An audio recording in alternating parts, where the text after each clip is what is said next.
তারুণ্যের আইকন, পুরো বাংলাদেশের রোল মডেল মাশরাফি বিন মুর্তজা। ৮ লাখ জনসংখ্যার জেলা নড়াইলের গর্ব, ১৬ কোটি বাঙালির হৃদস্পন্দন। অন্য মাশরাফিকে জানতে চ্যানেল 24 তার জেলা নড়াইলে। অনেক বিষয়ে সে আলাদা, সম্পূর্ণ আলাদা, সেটা তার নিজের মেলানো যায় না, এই জন্য সে বলি সে তার। সে যখন নেতৃত্ব দেয়, আসলে আমি সব সময় একটা জিনিস আল্লাহর কাছে বলি যে আল্লাহ তাকে যে কাজেই আপনি দেন না কেন সে যেন সাকসেসফুল হয়ে আসতে পারে। খুব সুন্দর যায়, ঠিক আছে, দোকান মোকান বন্ধ করে আমরা আড্ডা মারি, মনে হচ্ছে আমরা আবার সেই ছোটকালে ফিরে যাই। সে খুব একটা মজা। ক্রিকেট আমাকে এত কিছু দিয়েছে, একটা অবস্থান দিয়েছে। ক্রিকেটকে তো অবশ্যই কিছু না কিছু ফিরিয়ে দেওয়ার ব্যাপার আছে, তারপরও ক্রিকেটের জন্য কিছু করা আমার জন্য অবশ্যই খুব বড় একটা দায়িত্বের ব্যাপার।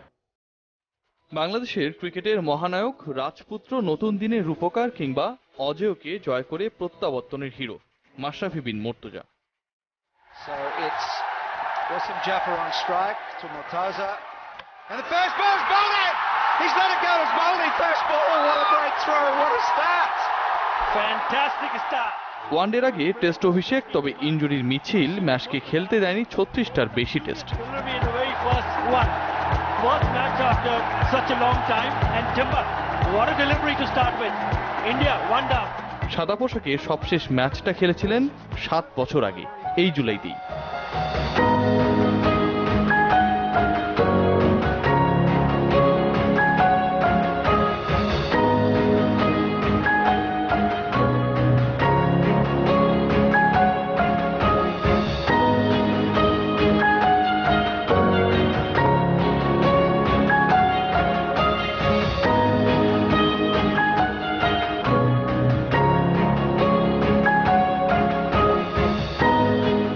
টেস্ট ক্যারিয়ারের অঘোষিত ইতি ঘটলেও একদিনের ক্রিকেটে মাশরাফি ইতিহাসের বরপুত্র, যেন এলেন, দেখলেন আর জয় করলেন।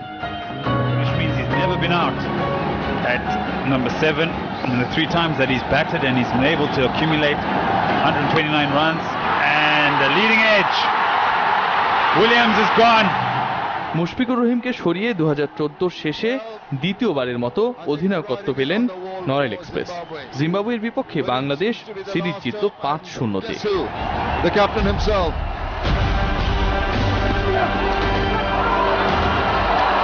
He has nicked it. Very good comeback there. And Hales has gone. Is there an edge this time? Yes, there is. Finger is raised and Joe Root has to go. এরপর বিশ্বকাপে কোয়ার্টার ফাইনাল, দেশের মাটিতে পাকিস্তানকে white wash, Bharat আর দক্ষিণ আফ্রিকার বিপক্ষে one day series জয়।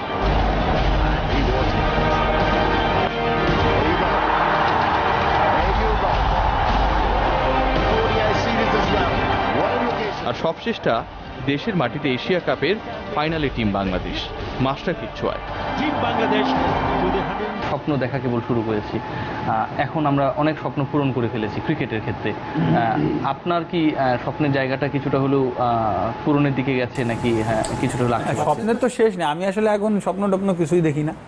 যেটা দেখি যে বাংলাদেশ ক্রিকেট খেলছে, ভালো খেলবে সামনে, আমি প্লেয়ার হিসেবে কন্ট্রিবিউশন কতটুকু করতে পারছি, এইগুলোই ভাবি। আর স্বপ্ন পূরণের শেষ কোনো নাই, আর এটা সত্যি কথা। আর স্বপ্ন, অনেক স্বপ্ন পূরণ হয়েছে এটা ঠিক, আবার যদি বৃহৎভাবে দেখেন জিনিসটাকে, আমাদের সামনে এখনও কিছু চ্যালেঞ্জ যেগুলো আমরা এখনও ফেসই করিনি। সো আমি মনে করি ওই চ্যালেঞ্জগুলো ভেরি ইম্পর্ট্যান্ট, সামনে আসবে আরও। দেখা যাক কি হয়, আল্লাহ ভরসা, সবাই দোয়া করবেন আমরা যেন ভালো করি, এটাই আর কি।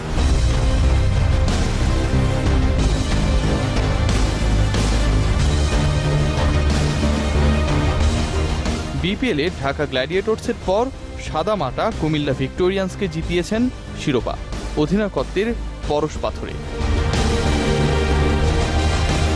আসলে নিজের যতটুকু সামর্থ্য আছে ততটুকু দিয়ে চেষ্টা করছি, আল্লাহর রহমত আছে, আল্লাহ সাহায্য করছেন, সবার দোয়া আছে। না, এক্সট্রাঅর্ডিনারি কিছুই করছি না, যেটা একজন ক্যাপ্টেনের করা উচিত আমি সেগুলো করছি। আর আসলে স্পেসিফিকভাবে বলাও তো যায় না আসলে কি করছি, যখন যেটা সামনে আসছে সেটা সলভ করার চেষ্টা করছি। চ্যালেঞ্জ কিন্তু সব জায়গায়, আপনি একটা খুব কঠিন টিম নিয়ে আপনি নামছেন তখন তো চ্যালেঞ্জ আরও বেশি, হারলে সমস্যা। আর দুর্বল দল নিয়ে কেউ আশা করে না, সবসময় অ্যাডভান্টেজ থাকে, দুই রকমই আপনি নিতে পারেন। সো প্রেশার সবসময় থাকে আসলে। আপনি কখনোই আপনি আপনার দায়িত্ববোধ তো কখনো এড়াই যেতে পারবেন না।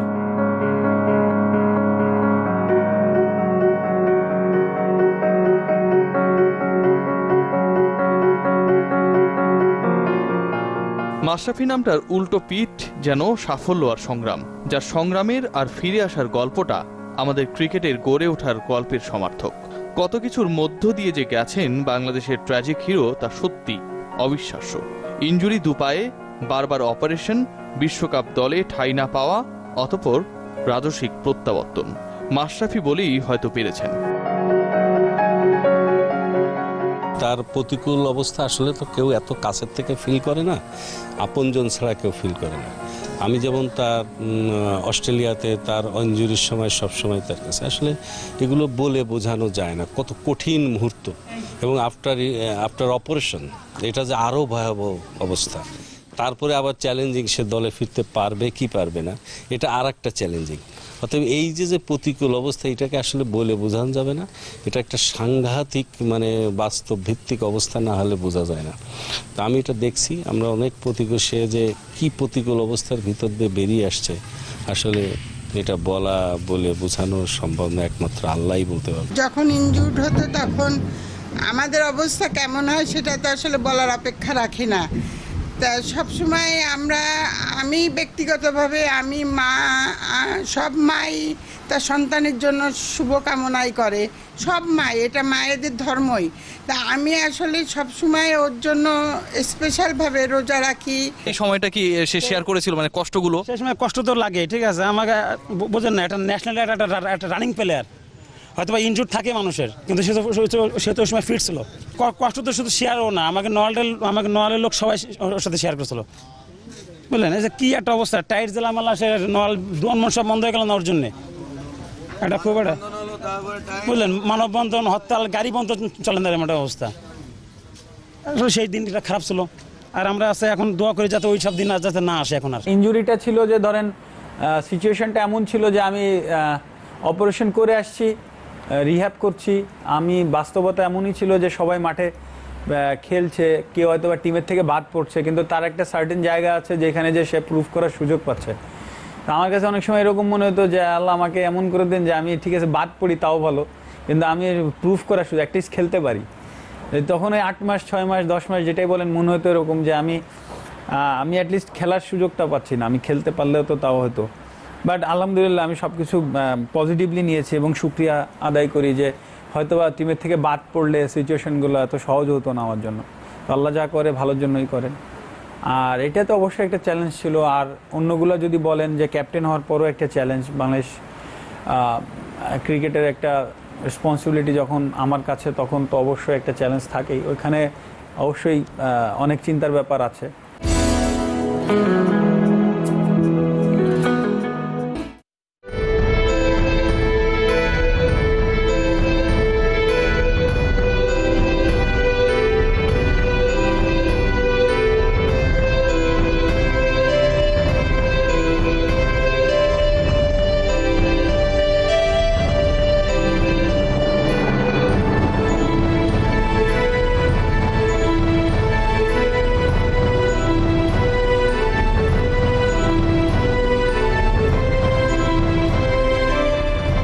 মাশরাফি একবার, দুবার, তিনবার, চারবার, কতবার এভাবে ইনজুরিতে পড়লো, ব্যান্ডেজ নিয়ে খেলছে, কুড়ায় কুড়ায় হাঁটছে, ফুল রান আপে বল করতে পারতেছে না, তারপরও পারফর্ম করছে ক্যাপ্টেন হিসেবে বলেন, ব্যাটসম্যান হিসেবে, অনেক ক্ষেত্রে বোলার হিসেবে। কারণটা কি যে মাশরাফি কেন পারে? এটা জেনারেল এক্সপ্লেন করা যাবে না, কারণ কেন যে পারে আপনি দেখেন, ওয়ার্ল্ডের সব ফ্লিনটপের মতো প্লেয়ার একবার অপারেশনের পরে শেষ, এরকম অনেক বড় বড় প্লেয়ার। আর ওর যে ইনজুরিটা ACL মানে অ্যাকুইট ক্রুশিয়েট লিগামেন্ট, অর্থাৎ এটা একটা মেজর হাঁটুর নির একটা মেজর জিনিস।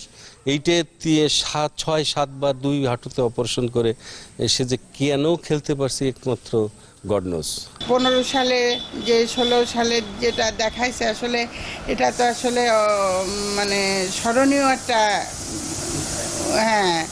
তো এই আর কি, মাশরাফি দোয়া করি এবং সবাই বাংলাদেশে সবার কাছে দোয়া চাই এবং নড়াইলবাসী সবার কাছে দোয়া চাই, সে যেন সামনের দিনগুলো আরও সুন্দর করে নেতৃত্ব দিয়ে আরও সুন্দর করে দেশকে এগিয়ে নিয়ে যেতে পারে। বিশ্বাসটা কি ছিল যে মাশরাফি আবারও ফিট হবে, আবারও ফিরবে? অফকোর্স, কি বলেন, আমরা তো সবসময় জানি সে ঢুকবে, আমরা আবার জানি সে ঢুকবে, কারণ ওর মধ্যে রানিং প্লেয়ার, আমরা জানি ওটা বেশি দিন ঠেকে রাখতে হবে না, সে আবার ঢুকবে। হয়তো বা মানুষের দিন সব এক যায় না, কিন্তু তারপরেও তার প্রতি লোকজন আপনার ভালোবাসা আছে, তাকে সবাই ভালোবাসে, শ্রদ্ধা দেয়, এই জন্য সে মাশরাফি আবারও। ক্যারিয়ার নিয়ে মাশরাফির খুব একটা মাথা ব্যথা নেই, মাথা ঘামাতে চাই না আমরাও, তাই ম্যাচকে নিয়ে আলোচনা হবে আর থাকবেন না ডক্টর ডেভিড ইয়াং, তা হতে পারে না। He is definitely the most interesting cricketer I've looked after. আমার ক্যারিয়ারে অনেক অ্যাথলেটের সাথে কাজ করেছি, তবে মাশরাফি সত্যি বিস্ময়কর।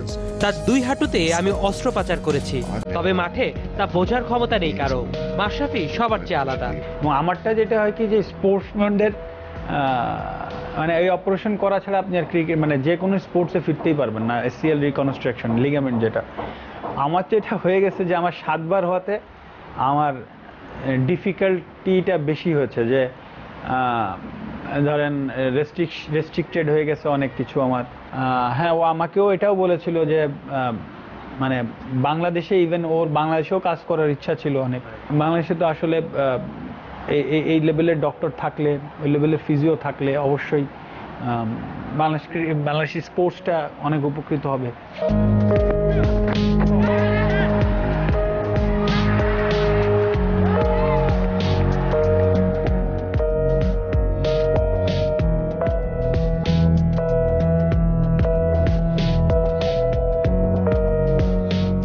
সংকট, সংগ্রাম, অতঃপর রাজস্বিক প্রত্যাবর্তন, এই আমাদের চেনা মাশরাফি।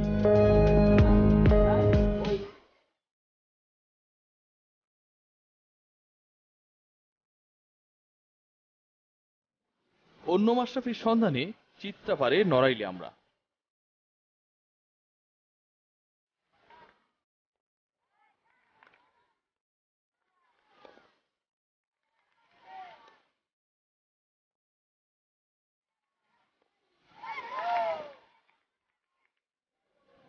যেখানে ক্রিকেটার পরিচয় নয়, মাশরাফি বন্ধু মহলের আড্ডার প্রাণ, অসহায়ের সহায়, নিষ্ঠার সততার রোল মডেল।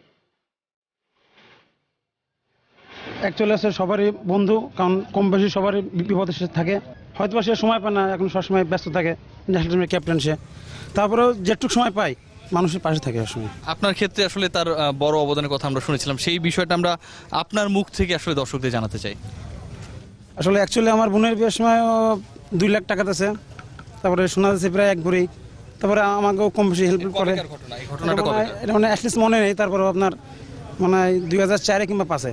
আসলে খেলাধুলো পাশাপাশি তার যেই যে একটা চরিত্র, এই চরিত্রটা আসলেই গর্ব করার মতো। তার কাছে কেউ গিয়ে ফিরে আসছে এরকম জানা নেই। মানুষের অভাব অভিযোগ, মানুষের মানে বেসিক যে জিনিসটা আর কি প্রয়োজন, সেটা সে অবশ্যই সে যে টাকাই লাগুক সে ফিল করছে। ও নানা বাড়িতে একটা নতুন মসজিদই করে দিয়েছে উপজেলায়, নড়াইল শহরে, আমার গ্রামে, আশেপাশে গ্রামে অনেক জায়গায় অনেক মসজিদ। আর তাছাড়াও এই যে বিবাহ দিতে পারতেছে না, মানে কন্যা দায়গ্রস্ত পিতা, এরকম অনেক নজির তার আছে। আসলে এগুলো এত ব্যাখ্যা দেওয়ার তো কিছু নেই। লেখাপড়ার খরচ, কেউ মেডিকেল পড়ে, কেউ ইঞ্জিনিয়ারিং পড়ে, কেউ পড়ে, মানে বিভিন্নভাবে তার একটা অবদান আছে। আর দেখেন, আমার কথা বাদ দেন, প্রশ্ন হচ্ছে যে সবারই উচিত, সবার যার যতটুকু সামর্থ্য আছে, অনেকে আছে যে তার নিজেরই সামর্থ্য নেই, সে আরেকজনের জন্য কি করবে। এই পাশে যে দাঁড়ানোটাও অনেক বড় ব্যাপার, আমি মনে করি যে তার একটু সহানুভূতি দেখানোটাও অনেক সময় অনেক বড় ব্যাপার হয়ে যায়। যার সামর্থ্য আছে অবশ্যই উচিত তার কিছু না কিছু করা আশেপাশের মানুষের জন্য, আত্মীয় স্বজন আছে। নড়াইলের সময়টা আসলে কেমন কাটে? নড়াইলে যখন আসে ডেফিনেটলি আপনারা তো অপেক্ষায় থাকেন যে মাশরাফি আসছে, ওই সময়টা কেমন? ওই সময় আমাকে খুব একটা ভালো যায়, খুব সুন্দর যায়। ঠিক আছে, দোকান বন্ধ করে আমরা আড্ডা মারি। না কোনো পরিবর্তন নেই। ঠিক আছে, আগে যেটা শুনলে এখনো শোনাবো। ও নিজের কোনো মনে করেন আমি ন্যাশনাল টিমের ক্যাপ্টেন, কারণ অনলি ওয়ান ম্যান। ও কখনো দেখে না কিরা ছোট কিরা বড়। আমি এখানে জুতো কাজ করি, বাট কিন্তু ও কিন্তু নলে আসলে কারোর দেখা করুক না করুক, আমার কাছে এসে আগে দেখা করবে। ও এটা অন্য, বললাম না, এটা অমেক লোক, কিন্তু ওর জায়গায় অন্য কেউ হয়তো বা আমাকে চিনত না, যেটা সত্যি কথা। নড়াইলে যখন চলেছি, সবার সাথে মিশেছি, আসলে আমি যে জাতীয় দলে খেলি বা খেলছি এইভাবে মানে চিন্তা করে ওখানে কখনো মেশা হয়নি। আমার যে সার্কেল ছিল এখনও আছে, যাদের সাথে মিশতাম, বরঞ্চ আরও অনেক নতুন মানুষের সাথে পরিচয় হচ্ছে। গ্রাম শহর থেকে বের হয়ে যেসব গ্রামগঞ্জ আছে সেখান থেকেও আসছে মানুষ। সো আসলে নড়াইলটা সবসময় আমার যেমন একটা আলাদা জায়গা নিয়েছিল, এখনও সেরকমই আছে। আর নড়াইল মানুষ অনেক সময় মানে ম্যাক্সিমাম মানুষ অনেক নিরীহ। সো ওখানে মানুষরা সবসময় মানে ধরেন আমার অনেক কঠিন সময় গিয়েছে, সেই সময় আমার বাসা ছিল, আমাকে সাপোর্ট করেছে। হয়তোবা কেউ অন্যভাবে না করলেও আমি যখন বাড়ি ছিলাম তখন এসে আমাকে একবার দেখে গিয়েছে, আমার জন্য দোয়া করেছে। সো এটা আমার জন্য অনেক বড় পাওয়া আর কি।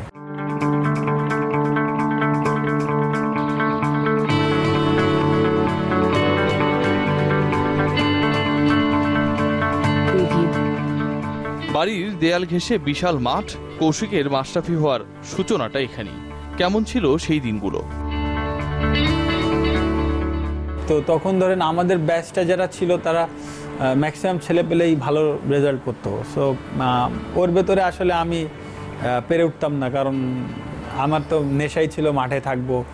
এমন না যে ক্রিকেট খেলা খেলতে চাই, কিন্তু নেশাটাই ছিল মাঠে, যেটাই হোক, ফুটবল হচ্ছে ক্রিকেট হচ্ছে, মাঠে খেলতে হবে।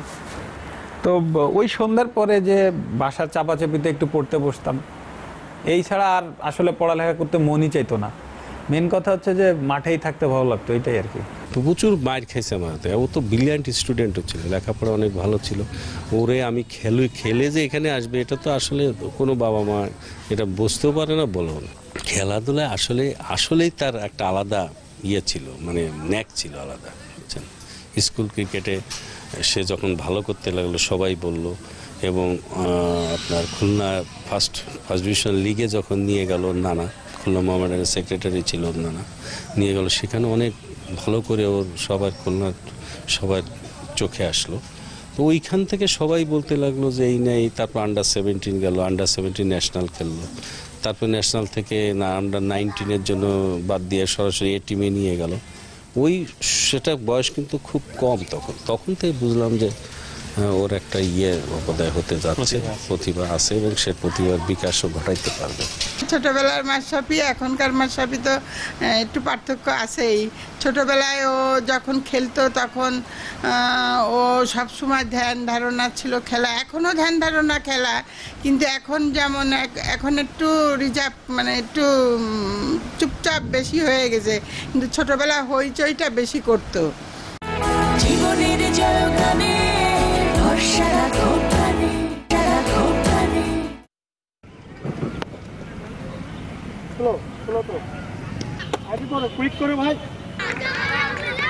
যে সবুজ মাঠে ক্রিকেটে আকাশ ছোঁয়ার স্বপ্নকে সত্যি করেছেন ম্যাশ, সেখানেই স্বপ্ন বুনছেন নড়াইলের ভবিষ্যৎরা। প্রতিদিনের বিকালটা কাটে তাদের অনুশীলনে, আছেন কোচ আর মাশরাফির প্রেরণা। একাডেমি গড়ে তোলা আর সরঞ্জাম সরবরাহ থেকে শুরু করে সব কিছুই করেন ম্যাশ। কেউ মাশরাফি হতে চায়, কেউ বা ছাড়িয়ে যেতে চান নড়াইল এক্সপ্রেসকেও। আমাদের সবারই হৃদয় জুড়ে আছে, কারণ যে তার উৎসাহিতে আমরা প্র্যাকটিস করি একাডেমিতে, তার আশায় আমরা বুক বাঁধি। তার যে দিনে দিনে যার যে অগ্রগতি, তার এই অগ্রগতির সাথে সাথে আমাদের যে জীবন এগিয়ে নিয়ে যেতে চাই। তাকে অনেক ছোটোবেলা থেকে আমি দেখে আসছি, কারণ আমাদের বাসা ছিল এখানে। আমি নিজের কাছে অনেক গর্ববোধ করি, কারণ নড়াইল থেকে সে বাংলাদেশের ক্যাপ্টেন বলে বলছি না, এটা অনেক একটা অসাধারণ একটা ব্যক্তি। যখন আমি ভাবি যে আমি মাশরাফির একাডেমির একজন ছাত্র, তখন একটি হৃদয় থেকে একটি অন্যরকমভাবে কাজ করে এবং নিজেকে অনেক গর্ববোধ মনে করি। তার খেলা দেখে আমরা অনুপ্রাণিত হই, ছোটোবেলা থেকেই তার খেলা দেখে আসছি। আরও যে জন্য অনুপ্রাণিত হয়েছি, কারণ সে আমাদের জেলার ছেলে এবং আমার বাসার পাশেই তার বাসা, এই জন্য অনুপ্রাণিত একটু বেশি।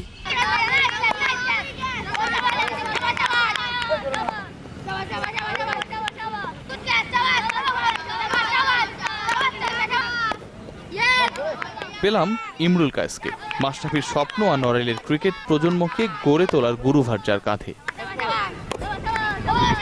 মাশরাফি বিন মুর্তজার মতো একটা লোক আমাদের নড়াইলের জন্ম নিচ্ছে, আমরা এ ব্যাপারে আসলে খুবই গর্বিত।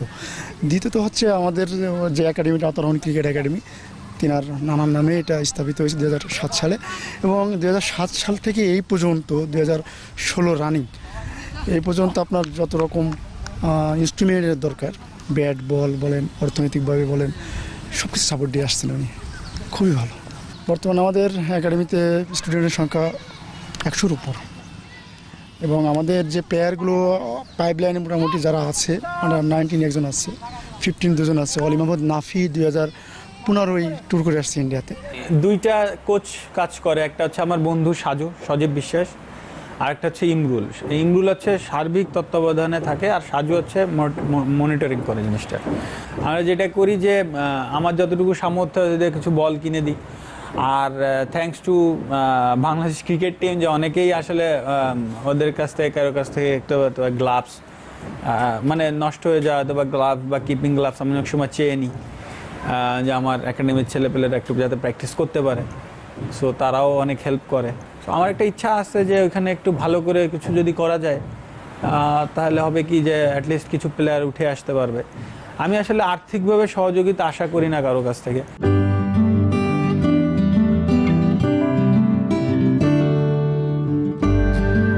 মাঠ থেকে এবার গন্তব্য মামা বাড়ি।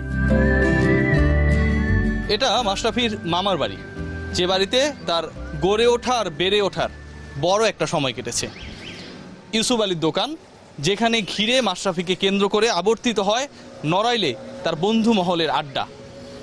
আর এই সেই জায়গা যেখানে বসে আড্ডা মারেন মাশরাফি যে কোনো ছুটিতে নড়াইলে এসে।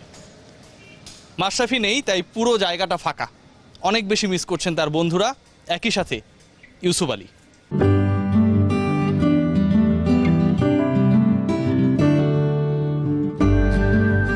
ছোট্ট কৌশিককে গড়ে তুলেছেন অকৃত্রিম আদর আর ভালোবাসায়। অসাধারণ এই মানুষটার কোনো বৈষয়িক পরিকল্পনা নেই, আছে ক্রিকেটে প্রবল আগ্রহ আর ক্যাপ্টেন ম্যাচের প্রতি অপার স্নেহ। না, ওরা আসে পর্যায়ক্রমে, ওরা বিরক্তিকর কোনো কাজ করে না। ওরা ফ্রেন্ড সার্কেলের মধ্যে বিস্ঘাট কম খায়, থাকলেই ভালো লাগে। বিভিন্ন লোকজন থাকে, আসে, তাই এটা থাকলেই ভালো লাগে। ছোটবেলায় খুব দুরন্ত ছিল, হ্যাঁ, সেরকমই সম্পর্ক। ওই কৌশিক এই তো এদিক সেদিক, সেই একই মনে হয়। আমার কাছে তো নামি দামি প্লেয়ার, আমার কাছে তো তা না, আমার কাছে ছোটই থাকে সবসময়। ইসুফ মামার সাথে যদি আপনি বলেন, আমার ছোটবেলা থেকে, একদম ছোটবেলা থেকে বেড়ে ওঠাটা কিন্তু মানে নানানির কাছে মানুষ হচ্ছি, কিন্তু ইসুফ মামা তখন আমাকে কোলে করে সব জায়গায় ঘুরতে নিয়ে যাওয়া, মাঠে যে খেলছি নিয়ে যাওয়া, সব কিন্তু ইসুফ মামাই করেছে। আর ইসুফ মামা বেসিক্যালি কিন্তু আমাদের বাসায় পালিত মামা, আমার নানি ওনাকে রেখেছিলেন, এবং আমাদের ওই মামাকে আমরা যতটুকু রেসপেক্ট করি, আদ্দি মামাকে আমরা সেম, আমার ওই মামাকে আমরা ততটুকু রেসপেক্ট করি।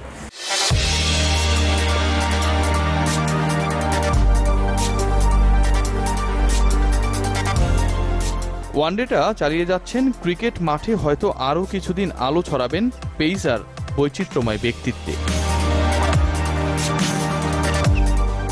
গোলাম মর্তজার ভাবনা মাঠের ক্রিকেট ছাড়ার পরের মাশরাফিকে নিয়ে।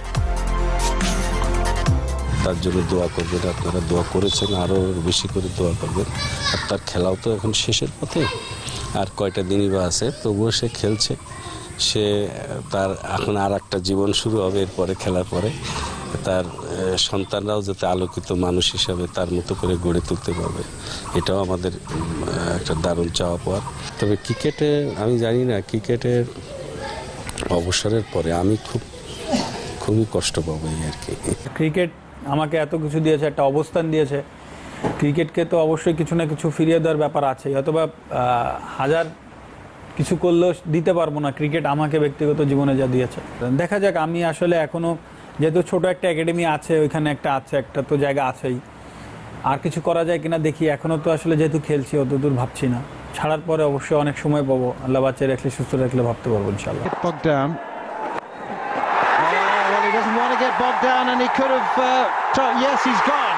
তবে এত কিছু নিয়ে চিন্তিত নন নড়াইল এক্সপ্রেস।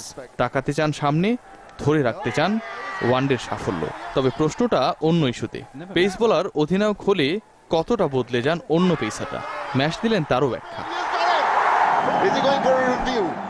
এইটা না, ধরেন এর আগে অনেকবারই হয়েছে, যখন আমি একজন পেস বোলার, আমি টিমের তখন ক্যাপ্টেন না, তখন অনেকবারই আমি এই প্রশ্নের সম্মুখীন হয়েছি যে বাংলাদেশ তো স্পিন নির্ভর টিম, তো আমি আসলে অনেক সব বলতে পারিনি এই কথার উত্তর তখন, এই কারণে বলতে পারিনি যে আসলে বাস্তবতাটা এটাই।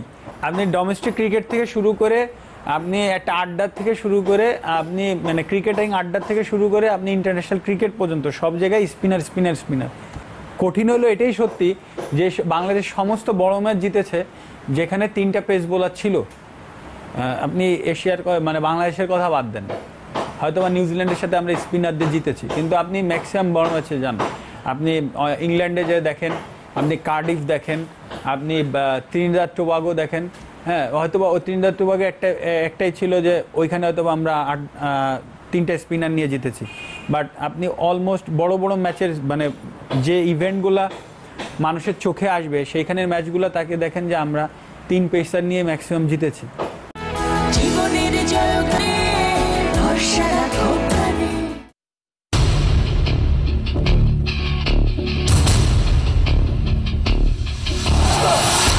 Oh, bowled him, full and straight. What a comeback, Broad's gone. They're cheering again in the stands of Meadow Green. Edge, and it's taken. It was a shot chance. And it's Taylor's been dismissed. Oh, has he edged that? He has. The heads are up again now. পেসারদের আসলে আমি captain হওয়ার পরে বিষয় না, আমার কাছে সবসময় মনে হয়েছে তারা ওই চ্যালেঞ্জটা অবশ্যই নিতে পারে, তাদেরকে বুস্ট আপ করা প্রয়োজন, যতটুকু সম্ভব করেছি। অ্যাট দ্য সেম টাইমে উই আর ভেরি লাকি যে আমাদের কোচরাও অনেক সাপোর্ট করেছে ওই টাইমে এসে, স্ট্রিক বলেন, বাইরে যারা ছিল সবাই বলেন। আর একটা ব্যাপার হচ্ছে তারাও আসলে এত শর্ট টাইমে যে এত ভালোভাবে রেজাল্ট নিয়ে আসবে এটাও তাদের নিজেদেরকে অনেক হেল্প করেছে। এটাও তো আমি নিজে আশা করিনি যে এত শর্ট টাইমে তারা পারফর্ম করবে। সো আমাদের স্পিনার এখন আবার সবাই বলছে যে আমাদের স্পিন উইক হয়ে যাচ্ছে, এটা আর একটা গসিপ তৈরি হচ্ছে। আমি মনে করি এটা কিছুই না, এটা জাস্ট একটা মানে আমাদের চিন্তাভাবনা দুর্বলতা, অনেক দুর্বল আমাদের চিন্তাভাবনা, এটাই যা। স্পিনার অবশ্যই ভালো আছে, তারা যেখানে যায় ভালো খেলার অবশ্যই খেলবে, তারা ঠিকমতো প্র্যাকটিস সুযোগ সুবিধাগুলো কাজে লাগাতে থাকলেই সমস্যা হবে না।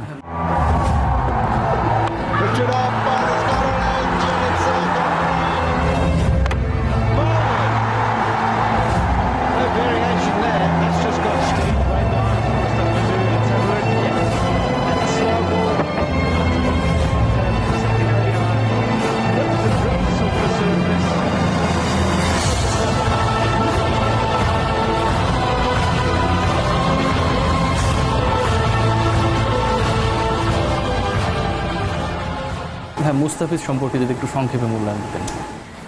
আমি তো অনেকবারই বলেছি ওকে নিয়ে, আমার চোখে এই মুহূর্তে ওয়ার্ল্ডের সব থেকে সেরা বোলার আমি বলবো আমার চোখে, হয়তো বা ইকুয়ালি মিচেল স্টার্ক এবং মুস্তাফিজ। বাট আমি মনে করি ইভেন ওয়ানডে ভার্সন এবং টি20 ভার্সনে মিচেল স্টার্ক থেকে মুস্তাফিজ আরও বেশি ইফেক্টিভ আমার কাছে মনে হয়, এবং এটাই সত্যি। আমি জানি 15 বছরও চাইলে খেলতে পারবে, কিন্তু এখন আসলে ওর যে চাহিদা আছে বহির্বিশ্বের কাছে, ধরেন IPL, CPL, Big Bash, county সব কিছু মিলে ওর যে চাহিদাটা থাকবে, আমি মনে করি ও যদি বেছে বেছে ইম্পর্টেন্ট টুর্নামেন্টগুলোও খেলে তাহলে হয়তো বাংলাদেশের টিমের হয়ে লং টাইম খেলতে পারবে।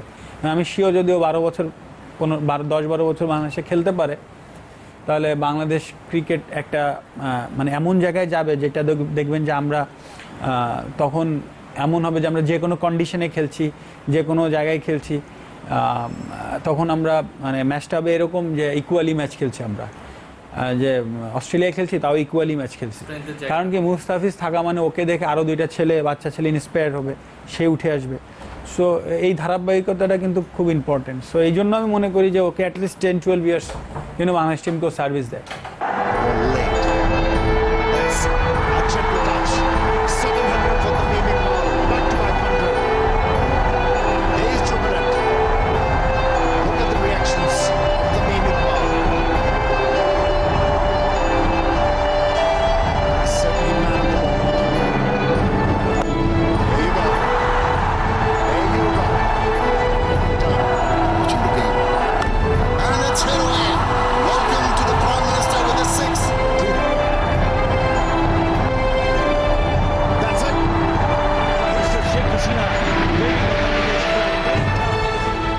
আসলে একটা প্রজন্মের কথা যদি বলি, আপনি, তামিম, সাকিব, মুশফিক, মানে একটা কিন্তু আমাদের ক্রিকেট প্রজন্ম, আপনি যদি ধরেন এভাবে, এই প্রজন্মটাকে আসলে কীভাবে দেখেন? আমাদের পুরো ক্রিকেটের রূপটা আসলে বদলে ফেলার দিকে বা হচ্ছে ভালো ফলগুলো আনার পেছনে কিন্তু এই কয়েকজন একটা বড় অবদান ছিল সবসময়।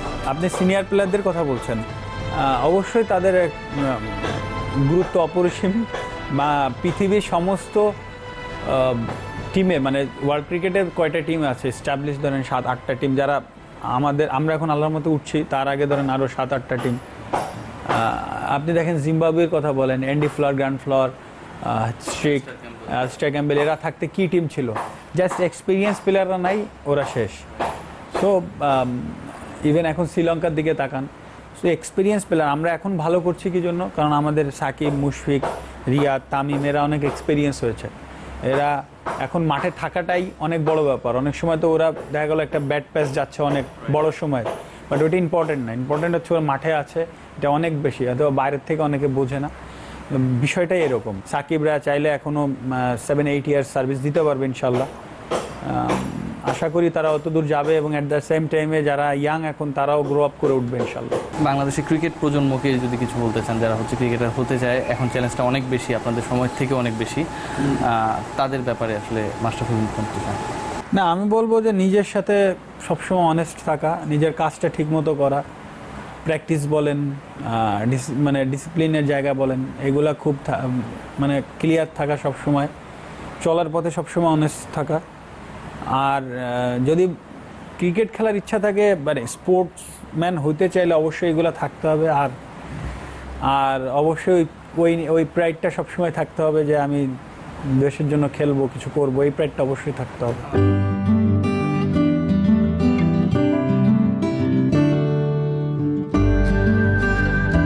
ক্রিকেট অনেক বড়।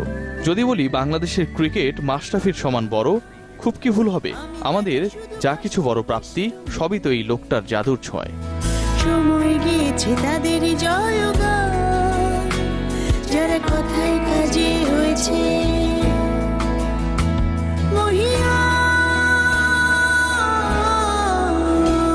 ভরসা রাখো নিজে, ভরসা রাখো কাজে, জীবনের জয়গানে ভরসা রাখো।